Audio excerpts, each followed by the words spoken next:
ખેડા જિલ્લા પોલીસ અને જિલ્લા કલેક્ટર દ્વારા પોતાની ફરજ અદા કરી પત્રકાર પર જીવલેણ હુમલો કરનાર ખનીજ માફિયાઓને પાસા હેઠળ કરાયા જેલ હવાલે। આરોપીઓ વિક્રમ હામા ભરવાડ અને સંજય હામા ભરવાડને ભાવનગર તેમજ રાજકોટ જેલમાં ધકેલાયા।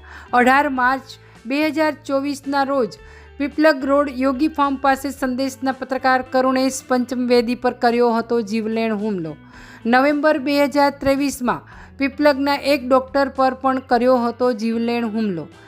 2019માં મારામારી અને હુમલાના મામલે ચકલાસી પોલીસ સ્ટેશન ખાતે નોંધાઈ હતી આ આરોપીઓ વિરુદ્ધ અરજી।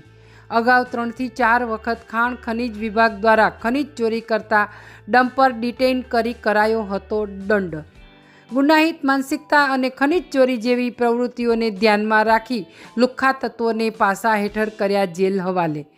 ખેડા એલસીબી દ્વારા તૈયાર કરેલ પાસાની દરખાસ્ત ખેડા જિલ્લા કલેક્ટર અમિત પ્રકાશ યાદવે મંજૂર કરતા પોલીસે કરી કાર્યવાહી।